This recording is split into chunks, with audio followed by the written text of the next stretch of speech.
Hi everyone, I'm Laurel Hoffman and I'm sharing with you in my books and videos the information I learned when I was trained in the industry. There I learned how to draft, fit, and grade patterns for the factories. When the industry was going offshore, I decided to write it down. And this is how you do it. These tools aren't terribly expensive, and once you have them, they last pretty much for a lifetime with a few exceptions. Alright, so obviously shears. In the industry, we use 12-inch shears. These are Gingers. You can no longer get 12-inch shears, but you can get 10-inch.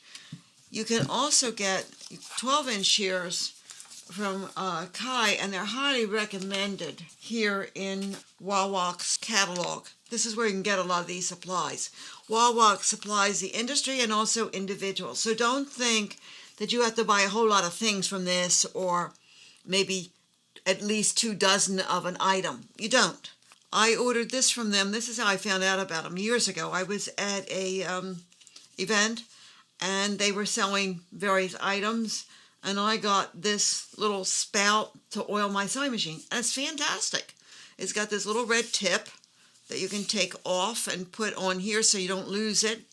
You bring it way out like this, and you can get the oil into your sewing machine without any problem at all. And of course, when you're done, you put the little red tip back on, and it prevents any kind of spillage. I wouldn't know what to do without this, and I got it from Wawak. One of the things you can buy at Staples is Scotch Magic Tape, and this is very good for working with patterns. The libraries use it to mend books. And what's really good about this tape is that you can see through it when you patch your patterns, and it's removable. It doesn't get gooey like other tapes. I work with tracing paper. There is white tracing paper, and you'll be tempted to buy that instead, thinking you can see through it better. But that's not true. The white tracing paper tends to be opaque. And we've given you the link where you can get this tracing paper. I prefer to buy these wide rolls, and this is a 50-yard roll. You'll think you'll never use that much, but believe me, you will.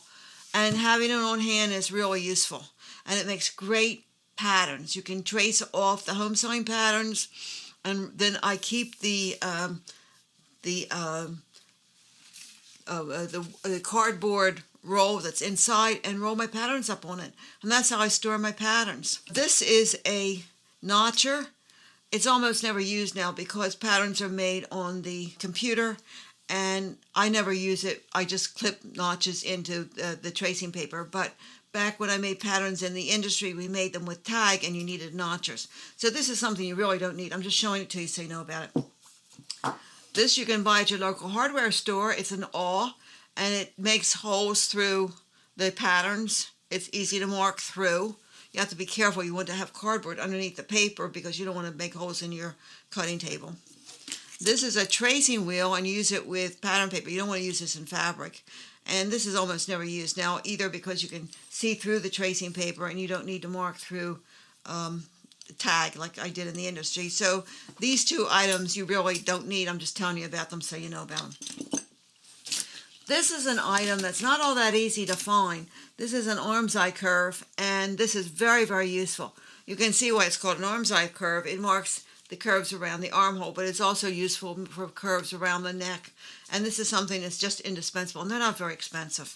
This is the 18-inch, 2-inch wide drafting ruler, and if you buy one, I would suggest you buy 2 or 3 because they're really great. And you can lay one against the other and measure 4 inches at a time. Where to get these, and an L square. An L square, you don't want to have it sent in the mail because they bend easily and they break. All right, and the skirt curve. If you have a college nearby that teaches fashion design, they'll have these items available in their bookstore, and they don't care that you're not in their college. They'll sell it to you. Hi, everybody. I'm showing you a book that I wrote. This is Sewing Techniques from the Fashion Industry. It's available on Barnes & Noble. All the procedures in here are procedures used in the industry to produce high-end garments. Here you see button sizes, so you know what size to make your buttonholes. How to do hems, color analysis. It shows you how to put a gauge on your sewing machine. everything in the industry is sewn on cage. That's how we manage to control the fit. And it shows you how to make pockets, how to sew it so you don't see the stitching. At the end of each chapter are the mock-up patterns that you need so that you can make a mock-up and learn how to do the procedure before you're doing it in your garment. The book includes how to put in a successful kick pleat. See how it is? And it goes all the way up to the top. In the back, it shows you how to make a pull-through miniature dress. This is very valuable information. And notice, do you see? No hand stitching. The hem hangs on the lining. See, this is all cut to match through the sides. It's all matching up through the shoulders. You learn how to cut to match as you make this little dress. And this procedure you will use if you're making your daughter a prom gown, if you're making yourself a pullover top, and this is something that is only done in high end, so you'll be learning high end skills. This is the book you need. See you soon. Bye for now. The 4-foot straight edge you can buy in a hardware store, and it's really worth the money. If you're drafting pants, and we're about to put a couple books up on Barnes & Noble about how to do that, you'll need this because this makes drafting pants a lot easier. And it's also 2 inches wide, so you can mark off strips where you're cutting fabric to make waistbands for your skirts or pants or plackets. So that's very helpful. These are washers, the biggest washers that they sold in our local hardware store. And I use them for weights. They're fantastic. You can actually use almost anything for weights. You can use books, whatever's lying around, your shears, whatever. But it's nice to have the weights, and that makes it a lot easier. Drafting tape you can buy in a lot of staple stores. They don't necessarily always have it, but look for it. That's where to get it. You want to use drafting tape instead of masking tape because it's not quite as sticky. But if you're stuck with masking tape, lay it against yourself several times. It'll take some of the sticky out of it, and it'll be easier to use. Okay, so that's the story with that. This is an eraser, which of course you need because, let's face it, we all make mistakes. This is a holder for 5H pencils that I use when I drafted in the industry. When I draft just for myself, I use two 2B pencils because I'm not worried about the increase of the width of the pencil as I grade up to larger sizes. I'm just grading for myself, so I don't worry about it. So, but you need to keep those sharp points. You need a good pencil sharpener because you need to sharpen your points and keep them very sharp. Red and blue pencils you can find in a college bookstore where they have a fashion program. And these are very helpful, but they seem to go down fast because, half is blue and half is red. Red corrects black when you're drafting. Blue corrects red when you're drafting. So it's helpful. You can go to Staples and you can just get a pack of red pencils, which is very helpful. And they're really, really good. And they've got great erasers. The blue pencils, I find the only way to get them is usually in a box of color pencils. So that's where I get the blue pencil. Blue corrects red, so you need to have some blue pencils on hand, but you won't use them as much. All right, and that pretty much sums up what you need when you're drafting. Oh, one more thing. If you are going back and forth to work, or you're going to a class where you're taking drafting classes and you're learning fashion design, you need a box to carry your supplies in. And I think I bought this. I don't remember where I bought this. I think I bought this at Kmart. But this is a little box that I think was designed to carry around probably carpenter's tools or something. But this really works out well because I've got 3 layers in here, and I can carry around the different smaller drafting tools that I need. Oh, and one other thing you might be interested in. If you do go into a college bookstore to get some of these things, you might want to get some small of these drafting tools because you can work in miniature as you're doing various projects for your fashion design classes. Hi there. Have you ever wondered what I have in my sewing box? Well, whether you've wondered or not, I'm going to tell you just the same. And here it is. All right. First of all, here's my sewing box. Where did I get this sewing box? I had a sewing box, but it had a separate lid. I lost the lid, and it was such a nuisance. I was looking in Vermont Country Store's catalog, And I saw all these boxes like this. I saw this one, I think it was Easter time. And I said to my husband, would you please buy me that box of candy? I don't really want the candy. I want the box. Because it would make such a good sewing box. And boy, was I ever right. The great thing about it is the lid's attached. I can't lose it. Not only that, but when I'm carrying things around, the lid stays on it. And I'm often carrying my sewing box up the steps to our living quarters because my studio and office are down on the lower level. And it makes it just so much easier. All right, so what do I have in my sewing box? I have a tape measure, all right. I have some hooks because I use these all the time, so I might as well just keep them in my sewing box. I have some buttons in here that I think I was going to sew them on something, I don't remember, so they're still in there.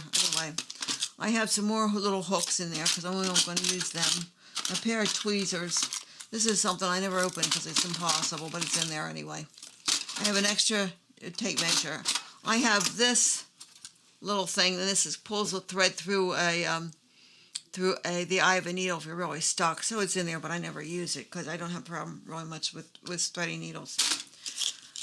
Now I'm in the midst of making a blouse, and I know that I'm going to be covering snaps. So I've got them here, and I've got the buttons that are going to go on the blouse so that I know where they are. And there's a few more of the buttons in here. So I've got the buttons where I know I have them. Now, I keep my pins in a metal box like this. I don't use pin cushions because you can spend your lifetime putting pins in and taking pins out of a pin cushion, in and out, in and out, in and out. And when my pins drop on the floor, I use a magnet. This one I keep my needles on, but you can see, you know, they just pick right up. And who on earth wants to be picking up needles and pins when you can just use a magnet to do it? So I have several of these little magnets that have come from goodness knows where. And these are my favorite needles, and I've got them on here, so when I need a needle, I just go to this and look for it and keep it like that. All right, put this back in. This goes in there. All right, so that's it. What else have I got in there? Oh, by the way, this came from Vermont Country Store. This is also where I get my makeup. You remember Tan-G? Those of you that are a certain age will remember. Good old Tan-G. It's orange. I put it on. It's hot pink. It becomes whatever color you need that looks right on you. So I get my some of my beauty products from Vermont Country Store because here they're still selling Tan-G, a rouge that turns the right color when you wear it. And it's great stuff. And let's see what else I have. I have this little box that's got needles in it. Here's some white thread. Whatever I'm sewing at the current time, I'll just put the thread in here so I have it. I need a thimble, of course. Sometimes the thimble works for me and sometimes it doesn't. I'm not very good with using thimbles, but this is the one I like. It's about the right size. I, of course, have snips, which I use at the sewing machine to clip threads. And this is really good to have. And you can get them from, let's see, you can get them from Wawak, which I was show you the magazine. They have this kind of stuff. So Wawak, it's a good idea to order a catalog from them because if you need stuff, you'll find it in here. Zippers, all kinds of stuff that might not be easily available wherever you happen to live. So here's all different kinds of zippers. Sometimes you need a zipper that you just can't get close by. And we know that so many of the fabric stores have gone out of business. See, here's some stitch rippers. They have all this stuff. And here's some snips. The industry calls them snips. On the websites, they call them thread clippers, but in the industry, it's snips. All right, so if you need snips, that's where to get them. All right, and here is my stitch ripper.